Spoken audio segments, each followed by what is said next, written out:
ሰላም ጤና ይስጥልን አድማጭ ተመልካቾቻችን እንደምን አላችሁ እንደምን አረፈዳችሁ እንደምን አመሻችሁ በእያላችሁበት የሰዓት አቆጣጠር ዕለታዊ አበይት ጉዳዮች የተሰኘው ፕሮግራማችን አሁን ጀመረ። አብራችሁን ስለሆናችሁ እጅግ በጣም ከልብ እናመሰግናለን። ይሄንን ዘገባ ያው ዘግየት ብለን ነው ፕሮግራማችንን ያዘጋጀነው።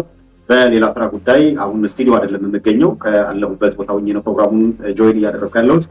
በጣም ወሳኝ የሚባሉ በዛሬው ዕለት የተመዘገበ ድል አለ። ድሉን በዝርዝር እንመለስበታለን አድማጮች። ከቀጠናውን በአጠቃላይ የድሉን ሁኔታ በዘገባ ያደረሰናል። እሱንም መረጃ በቀጥታ እናሰማችኋለን። ከአንኳር መረጃዎች ልጀምርና በተለይም በርዕሰ ጉዳዩ ላይ በተቀመጠው መንገድ ዓለም አቀፍ ሪፖርት ያጋለጠው የአብይ አህመድ አገዛዝን ጉዳይ አለ። እሱንም እናነሳለን። የሚጠፉ እያወቁ ከጭካኔና ከመከፋፈል ባህሪያቸው መመለስና መውጣት አልቻሉም። እናንተ የፍኝት ልጆች ክፎች ስትሆኑ መልካም ለመናገር እንዴት ትችላላችሁ? በልብ ሞልቶ ከተረፈው አፍ ይናገራል። መልካም ሰው ከልቡ መልካም መዝገብ መልካም ነገርን ያወጣል። ክፉ ሰው ከክፉ መዝገብ ክፉ ነገርን ያወጣል እንዳለ ቅዱስ ማቴዎስ እንደጻፈልን። አሁን ላይ ሁሉም ነገር ግራ የሚያጋባ ከመሆኑም ባሻገር በምትኩ ራስ ወዳድነት፣ ጭካኔ፣ ውሸትና የሌላውን ሕይወት አጥፍቶ ሀብትና ስልጣን የማካበትና የመሰብሰብ ባህል እየሰፋና እየገነነ መጥቷል ማለት ይቻላል። በዚህ ዘመን የሀገራችን ኢትዮጵያ ወቅታዊ ሁኔታ ስንመለከት በታሪክ የምናውቀውን የጨካኙን ገዥ ተግባር በግልጽ ያስነብበናል። በሀገራችን በየአቅጣጫው የሚታየው አለመረጋጋት፣ የሰላም እጦት፣ የወንድማማቾች ጦርነት፣ መፈናቀል፣ ረሃብና ፍርሃት በየደረጃው ከተቀመጡና ኃላፊነታቸውን በአግባቡ ከማይወጡ ኃላፊዎች አስተሳሰብ የመነጨ ሆኖ እናገኘዋለን። በዚህ ዘመን እግዚአብሔርን የማያውቁና የማያምኑ ሰዎች በምድራችን ላይ ስለበዙ ብዙ ንጹሐን ክርስቲያኖች ያለ ጥፋታቸው እንደ ቅዱስ ቂርቆስና ቅድስት ኢየሉጣ በእሳት ውስጥ ተጥለው በብዙ ችግር እየተሰቃዩ ያሉበት ዘመን ነው። በአሁኑ ሰዓት የሀገራችን ሕዝብ ያለበት የኢኮኖሚ ሁኔታ ልክ እንደፈላ ውሃ የሚያቃጥል ነው። የኑሮ ውድነትን መሰረት በማድረግ ድህነትና ረሃብ እንደ እቶን እሳት የብዙ ሰዎችን ቤት እየበላና እያፈረሰ ነው። ፍትሐዊነት በጎደለው መልኩ ሀገሪቱ የጥቂት ሀብታሞች መኖሪያና የብዙ ድሃ ሕዝቦች መሰቀያ መሆን የለባትም። በስልጣንና በገንዘብ በናወዙ ሰዎች ምክንያት በሚሊዮን የሚቆጠሩ ድሆች የዕለት ምግብ ማዘጋጀት አቅቷቸው በጭንቅ እሳት ውስጥ እየተቃጠሉ በመሆኑ ሰዎች አብዝተው ወደ እግዚአብሔር የሚመለሱበት ዘመን መሆን አለበት። ለድሃ ቸርነትን የሚያደርግ ለእግዚአብሔር ያበድራል፣ በጎነትንም መልሶ ይከፍለዋል እንዳለ ጠቢቡ ሰሎሞን። እንደሰማችሁት ነው አድማጮች። እንግዲህ የአባቶች በቤተክርስቲያን ላይ ያለውን መከራ ፈተና በተለያየ መንገድ እየገለጹ ነው የሚገኘው። ይሄ ግን ወደ ተባበረ ህዝባዊ ቁጣ ገና አልተሸጋገረም። በዚህም ምክንያት በቤተክርስቲያን ላይ እየወረደ ያለው መከራ ፈተና እንደቀጠለ ነው የሚገኘው። ይህንን ካልን በዚህ ጉዳይ ላይ እንግዲህ ሰፋ አድርገን በተለይ በቤተክርስቲያን ላይ እየተፈጸመ ያለውን መከራና ፈተና እስከዛሬም ስንዘግብ ቆይተናል። ይሄንን ደጋግመን ልናነሳው የሚገባው በሁለት ምክንያት ነው። አንድ አሁንም በቤተክርስቲያኗ ላይ እየደረሰ ያለው መከራና ፈተና ያልተቋረጠ መሆኑ ነው። ሁለት አውዳሚ ጦርነት በትግራይም በአማራም ላይ ለማድረግ ወስነው ከገቡባቸው የኦህዴዶች ውሳኔ ወስነው ከገቡባቸው መሰረታዊ ምክንያቶች አንዱ ወንበራቸውን ለማጽናት በትግራይም በአማራም የተደራጀ ኃይል እንዳይኖር ማድረግና ሰሜናዊ የኢትዮጵያ ክፍል ምንም አይነት ስርዓቱን ሊፈትን የሚችል ጉልበት እንዳይኖረው አልመው የሚንቀሳቀሱበት ስልጣናቸውን ከማጽናት የሚመነጭ በድህነትና መቀመቅ ውስጥ ለማቆየት ካላቸው ፍላጎት የሚመነጭ የትኛውም ኃይል መንግስታቸውን ወይም አገዛዛቸውን እንዳይፈታተን ቤተ መንግስታቸው እንዲጸና ለማድረግ የሚያደርጉት ጥረት ነው። ሁለተኛው ግን ኢትዮጵያን በእነሱ መልክና ቅርጽ ለመስራት የተሜናውያን ባህል የግድ መጥፋት አለበት። የነሱን ከለር የሚመስል ሀገር ለመስራት እኛን መጨረስ እንደ አማራጭ አድርገው ስለወሰዱ የገቡበት እና እያደረሱት ያለው መከራ ነው። በዚሁ አጋጣሚ ይሄ የአብይ አገዛዝ ነውርና ክፋት የማይሰለቸው ቡድን ነው። እንደምታውቁት ይሄ ቡድን አገሪቷ አድጋለች ተመንድጋለች እያለ የሚቀባጥረው አለ። በርዕሰ ጉዳያችን ላይ ደግሞ ዓለም አቀፍ ማህበረሰብ ወይም ዓለም አቀፍ ሪፖርት ያጋለጠው ገመና የሚላል። እንደምታውቁት በደብል ዲጂት አደግን ወደ ሌላ ማቅራራት ውስጥ ተገብቷል። በየቦታው የሀገሪቷ ሀብትና ንብረት የሚወድመው በጣም ከፍተኛ በጀት ያለው የሚሊተሪ ኤክስፔንዲቸር ነው፣ የሚሊተሪ ወጪ ነው።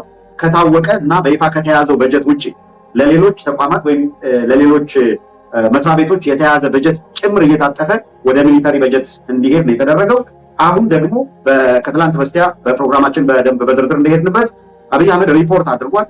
ለተባበሩት መንግስታትና ለተወሰኑ ሀገራት ደብዳቤ ጽፏል። የደብዳቤው መነሻ ደግሞ ወደ ኤርትራ ጦር ለማዝመት ሌጂትሜት ኮዝ የመፍጠር ነው። ኤርትራ በወረራ ባድመን ይዛለሁ ወይ እናደርጋለሁ አላለችም። ባድመን ብድግ አድርጎ ሲያበቃ የአልጀርስ ስምምነት እንዲፈጸም ሰጥቻለሁ ነው ያለው አብይ አህመድ። ይህንንም ደግሞ አሁን በአቤቱታ በጻፈው ደብዳቤ ላይ ጭምር ገልጾታል። ከዚያ ውጭ ቀይ ባህር ላይ ሄደን ኢሬቻ እናከብራለን፣ አሰብን እንሞርናለን ያሉት እነ ብርሃኑ ጁላ ናቸው። ዳይቭ ለመግባት ተዘጋጁ ያሉት እነ ብርሃኑ ጁላ ናቸው። ይሄንን ሀቅ መያዝ ያስፈልጋል።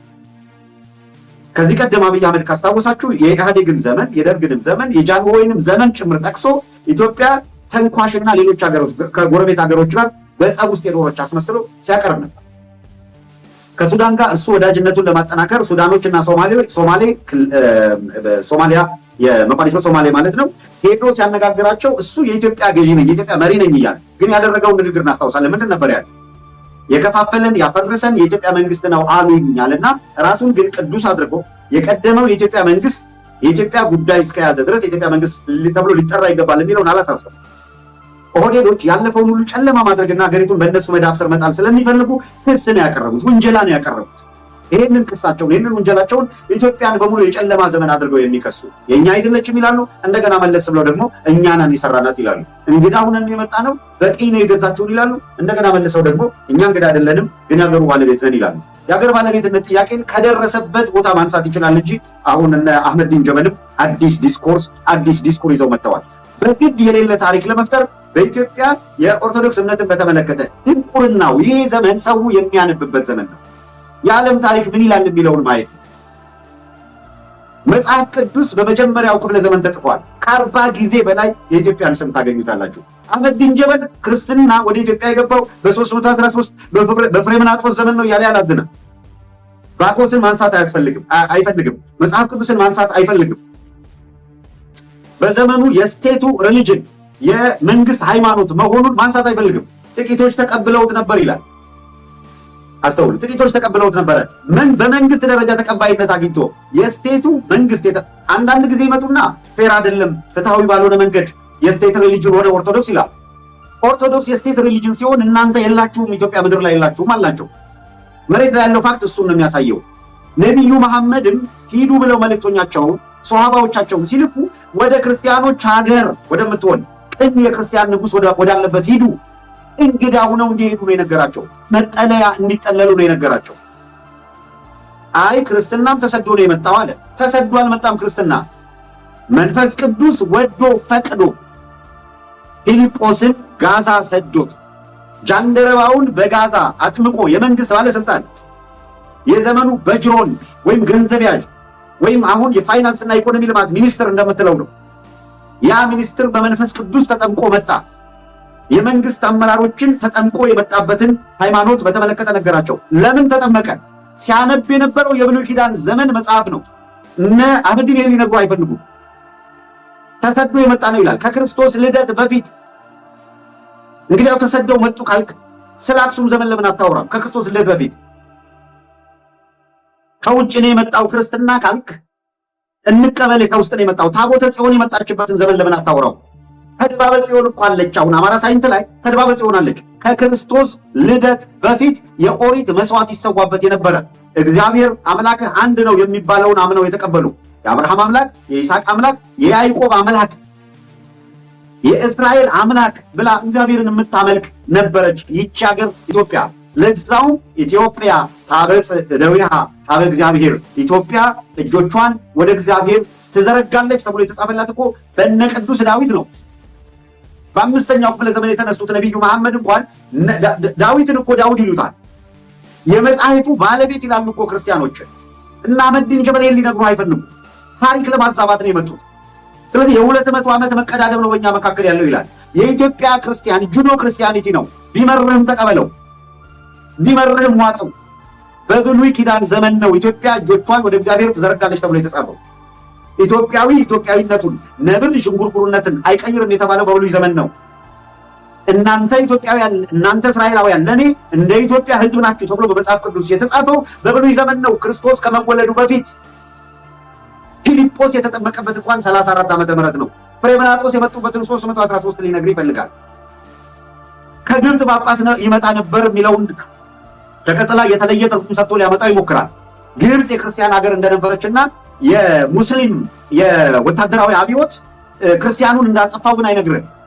የግብጽን ተሞክሮ ኢትዮጵያ ውስጥ አምጥቶ ኢትዮጵያን የክርስቲያኑ አገር ተብላ የተጠራ የነበረችን አገር ለማጥፋት ነው የተነሳው። ነብዩ መሐመድ እጃቸውን እንዳታነሱ ካሉባቸው ሀገራት አንዱ ለውለታ እስልምና በዓለም ላይ ሊጠፋ ሲል ጠብቃ ያቆየች ሀገር በመሆኗን ይህንን ሪያሊቲ ይክዱታል፣ ይህንን እውነት ይክዱታል። ነገር ግን ታሪክ ነው። ማንም ደምስሶ ሊያስቀረው አይችልም። ጀርመን ብትሄድ የሂትለር ታሪክ እንዳይጠፋ የተቀመጠ ነው። የታሪክ ገጽ ነው፣ አይጠፋም። ክፉንም ደጉንም የሚያስታውሱ ነገሮች ባሉበት አሉ። የነ አህመዲን ጀበል ቡድን፣ የነ ሽመልስ አብዲሳ፣ የነ አብይ አህመድ ቡድን ግን በጎውን መርጦ ከሀገሪቷ ታሪክ ለማጥፋት ቀን ከሌት እየሰራ ያለ አካል ነው። ስለዚህ ናሬቲቭ ለማስቀመጥ እየተንዘባዘቡ ነው ያሉት። ይሄንን ፋክት መቼም አትለውጡትም። መጽሐፍ ቅዱስን አህመዲን እኮ ታገለ፣ ከነ ቡድኑ እኮ ታገለ። በጣም በሚገርም ሁኔታ ኢትዮጵያ የሚለውን ስም ተጠይፎት እኮ አሁን ያለችው ኢትዮጵያ የጥንቷ የመጽሐፍ ቅዱሷ ኢትዮጵያ አይደለችም የሚል ናሬቲቭ ይዞ እኮ ለመከራከር ሞከረ። አላዋጣው፣ ውድቅ ነው የሆነበት። ከዕለት መረጃዎች መካከል የቀድሞ የትግራይ ክልል የሰላምና ጸጥታ ቢሮ ኃላፊ የነበረው ጀነራል ፍስሐ ኪዳኑ የትግራይ ክልል የጸጥታ ቢሮ ኃላፊ ነበር። ጀነራል ፍስሐ ኪዳኑ ይህንን ኃይል አጠቃላይ የክልሉ ታጣቂ ኃይል ዋና አዛዥ ተደርጎ ተሹሟል።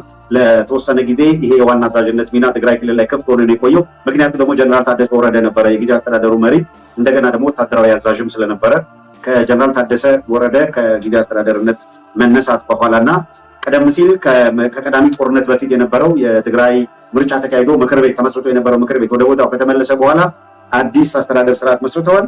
በዚሁ መሰረት ወታደራዊ አዛዥ አልነበረም። ጀነራል ፍስሐ ኪዳኑ የቀድሞ የጊዜያዊ አስተዳደሩ የፍትህ ቢሮ ኃላፊ የነበረው ወደዚህ ኃላፊነት እንዲመጣ አድርገዋል። የክልሉ ምክር ቤት ትላንትና ጉባኤ ማካሄዱን ሰምተናል። ትላንትና ባካሄደው ጉባኤ ደግሞ ከወልደ ብርሃን ተስፋለም የክልሉ ጸጥታ ቢሮ ኃላፊ እንዲሆን መሾማቸውን ሰምተናል።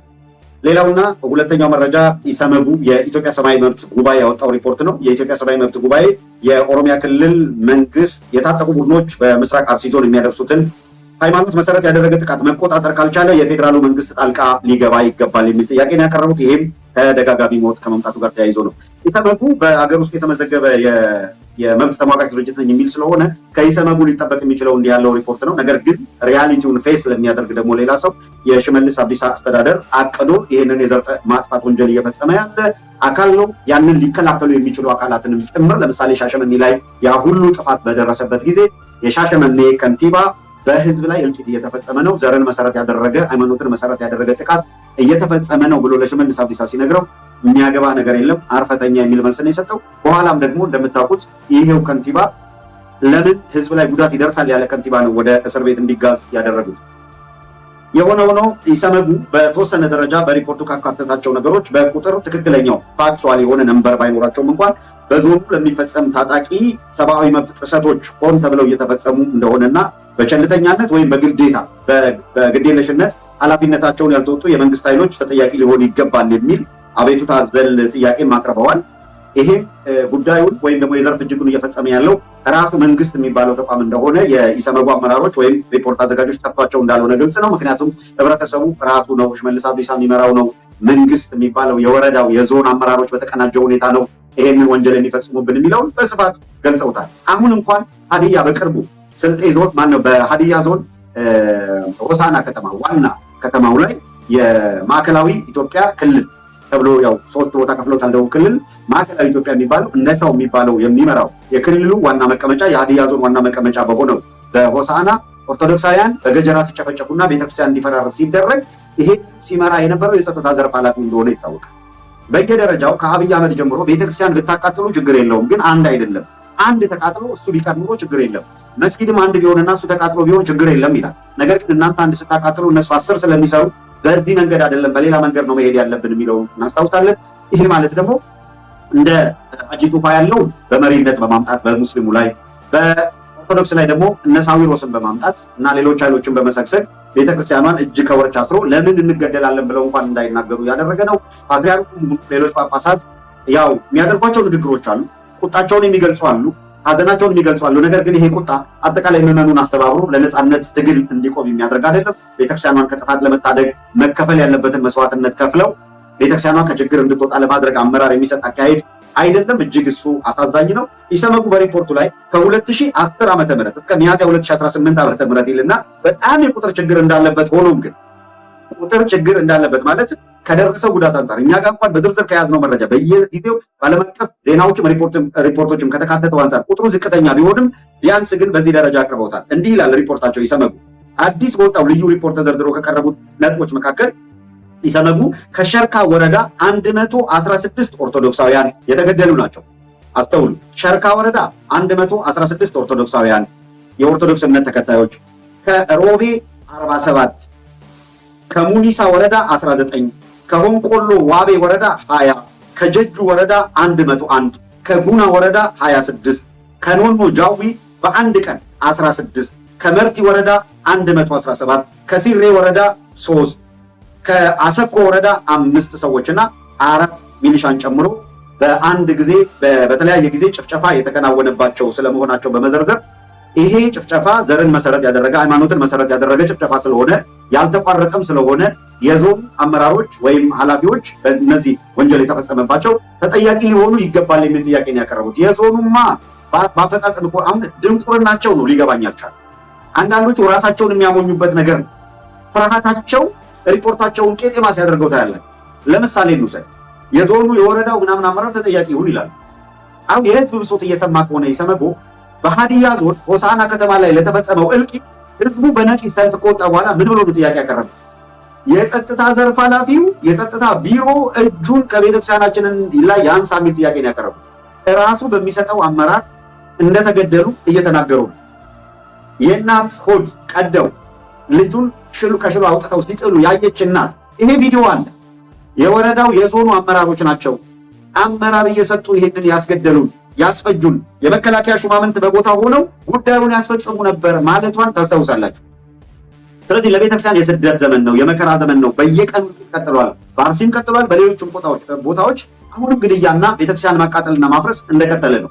ይሄ ምሬት ያስቆጫቸው አካላት አሉ ወይ ለሚለው ጥያቄ በተወሰነ ደረጃ ምላሽ የሚሰጡ አንድም ሁለትም ቢሆኑ አባቶች መካከል የተናገሩ አሉና እነሱን ቀዳሚ ካደረግን በኋላ የሽመልስ አብዲሳን ንግግር ተንተርሰን ሀሳብ ሰጥተን ወደ ድል ዜናዎቹ እንመጣለን። አድማጮች በቀዳሚነት እንሄድና ከብፁዓን ጳጳሳት መካከል አንዳቸውን እንሰማለን። ሬዲ ሲሆኑ ወደ ጳጳሳቱ ንግግር እንገባለን። በቅደም ተከተል ሁለት ናቸው። ሁለቱንም በቅደም ተከተል አንዳንድ እያደረግን እንሰማለን። ከዚያ በኋላ ወደ ቀጣዩ እናልፋለን። የጳጳሳት ንግግር አለ። የአቡነ አብርሃምም ያደረጉት ንግግር አለ። ሌላኛው አንድ ጳጳስ ገዳዮቻችን ምን ብለው እንደሚገሉንም ቅጡ ጠፍቶብናል። ክርስቲያኖች ከዋሉበት እንዳያድሩ ካደሩበት እንዳይውሉ መከራ ስቃይ ይበዛባቸው እንደነበረ ሁሉ ዛሬም እኮ ዘመነ ሰማዕታት እየመጣ ነው ብንል ማጋነን አይደለም። እንደው ቀጥታ አዋጅ ተብሎ አለመታወጁ ካልሆነ በስተቀር ሰማዕትነቱ በየደጁ ሆኗል። የንጹሃን ደም መፍሰሱ በየደጁ ሆኗል። ክርስቲያን ሆኖ መገኘትም ፈተና አምጥቷል። የሚከብደው ክርስቲያን ሆኖ መከራ መቀበሉ አይደለም። የሚከብደው ክርስቲያን ሆኖ ሰማዕትነትን መቀበሉ አይደለም። የሚከብደውና የሚገርመው ግን በክርስቲያኑ ሀገር በክርስቲያኑ ደሴት የክርስቲያን ሀገር ተብላ በምትጠራው በኢትዮጵያ ክርስቲያኖች በየቦታው ሰማዕትነት መቀበላችን ብቻ ነው። ይሄ ይገርማል። ይሄ ያስደንቃል። ምክንያቱም በሌላው ክርስቲያኖች ሰማዕትነትን ተቀበሉ ስንል ለጣዖት ስገድ አልሰግድም፣ እኔ የማመልከውን አምልክ አላመልክም፣ የኔን ሐሳብ ተቀበል፣ ከክርስትና ውጭ አልቀበልም፣ እማመልከው ሰማያትንም ምድርንም እኔንም አንተንም የሚታየውንም የማይታየውንም የፈጠረውን እግዚአብሔርን ብቻ ነው በሚል ነበር። ዛሬ ደግሞ ገዳዮቻችን ምን ብለው እንደሚገሉንም ቅጡ ጠፍቶብናል።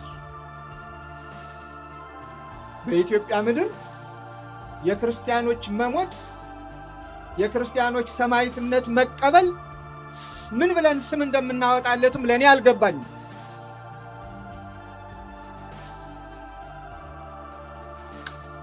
ያዳመጣችሁት አድማጮቻችን የብፁዕ አቡነ አብርሃምን ንግግር ነበረ። ብፁዕ አቡነ አብርሃም በምዕመኑ ላይ እየደረሰ ያለውን በቤተክርስቲያን ላይ እየደረሰ ያለውን መከራ በዚህ መንገድ ነበር የገለጹት። በተለያየ መንገድ በተለያየ ጊዜ ከዚህ ቀደምም ገልጸውታል።